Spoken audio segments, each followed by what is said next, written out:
Chào mọi người, hiện tại mình đang ở quán cà phê Ba Nàng Tiên của Pattaya. Thì bây giờ mình sẽ review cho mọi người xem nhé.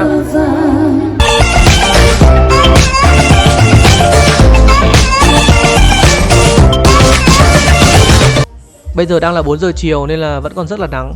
Khi đến thì các bạn hãy chọn bàn trước. Ở phía trong sẽ có một nhà hàng máy lạnh. Các bạn có thể ngồi ở trong đó đợi đỡ nắng thì ra nhận bàn của mình sau. Quán có view nhìn thẳng ra biển cực kỳ đẹp, không gian rộng rãi và rất thoáng đãng. Nếu muốn có chỗ ngồi tổ chim thì các bạn nên đặt trước qua Facebook hoặc qua Line. Nên đi vào khoảng 5 giờ 30 thì sẽ đỡ nắng hơn và chuẩn bị ngắm hoàng hôn cực kỳ chill.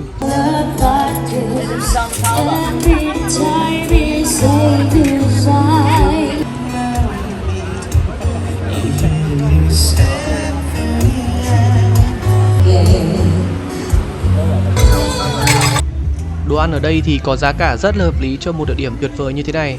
Các nhân viên rất thân thiện và lịch sự, không gian đẹp, đồ ăn ngon lại có cả nhạc sống, khung cảnh rất là tuyệt vời. Đây sẽ là một điểm đến không thể bỏ qua nếu các bạn đến Pattaya.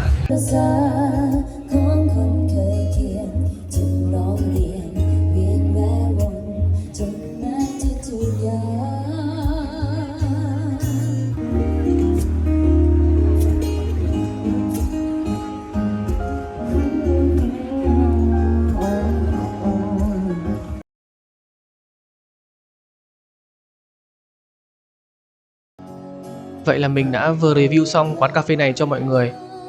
Ở đây gần phố đi bộ nên mình sẽ tiếp tục review tiếp phố đi bộ cho mọi người xem nó như thế nào nhé.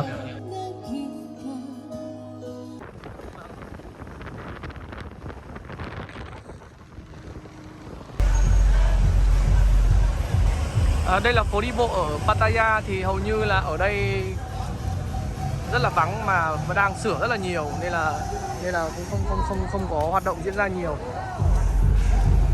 Đây hầu như là sửa hết rồi, đi từ đầu đến cuối thì đều là các cái nhà đều là sửa hết, chỉ có một vài quán bar mở không đông đúc như ngày xưa. Ngày xưa mình đi thì rất là đông, và thời điểm này rất là đông. Còn bây giờ là chỉ vắng như này thôi. Nếu các bạn thấy video của mình hay, hãy like và subscribe kênh của mình để mình có thêm động lực làm thêm nhiều video nữa. Ở video tiếp theo, mình sẽ giới thiệu cho mọi người một ngôi chùa đẹp nhất Bangkok. Các bạn cùng chú ý đón xem nhé!